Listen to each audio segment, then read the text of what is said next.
కమాన్పూర్ గ్రామంలో వెలిసి ఉన్న శ్రీ ఆదివరాహ స్వామి క్షేత్రంలో ఈ స్వామి యొక్క మహాత్మ్యాన్ని మనం కొంచెంసేపు తెలుసుకున్నాం. గొప్పరైన వరాహస్వామి కాబట్టి ఎక్కడైనా వరాహస్వామి ఎలా ఉంటాడంటే మనిషి రూపకంగా ఉంటాడు. కానీ ఈ వరాహస్వామి వరాహం అంటే ఎలా ఉండునో అలా ఉండడం ఇక్కడ ప్రత్యేకత. ఈ స్వామి విగ్రహం దాదాపు 600 సంవత్సరాల నుండి ఉంది ఇక్కడ. ఆ తర్వాత 80-90 సంవత్సరాల నుండి ఇక్కడ ఆరాధనలు అవి కూడా జరుగుతున్నాయి.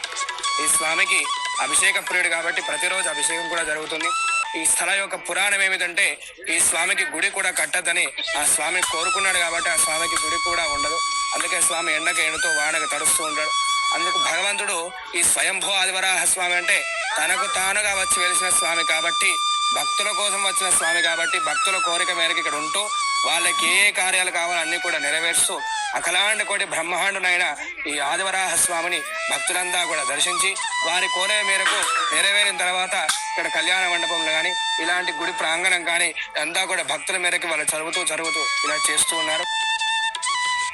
వరాహస్వామికి అడిగినట్టయితే వరాహస్వామి మన అందరికీ తల్లి అయిన ఈ భూదేవిని రక్షించి మనకి అందజేసిన దేవుళ్ళలో మొట్టమొదటి దేవుడు వరాహస్వామి కాబట్టి ఆయనకి ఆ విశిష్టమైన యోగ్యత ఉందన్నమాట. తను ఈ అవతారాన్ని దాల్చినప్పుడు ఎలా అయితే ఉన్నాడో అలానే ఇక్కడ దర్శనం ఇస్తుంటాడు కాబట్టి ఈయనని ఆదివరాహస్వామి అని పిలుస్తారు.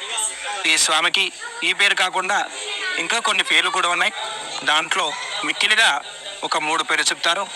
దాంట్లో ఒకటి భూవరాహము, యజ్ఞవరాహము, దేవవరాహం. ముందుగా ఈ స్వామి వెలిసినప్పుడు ఒక ఎలుక మాదిరిగా ఉండేది.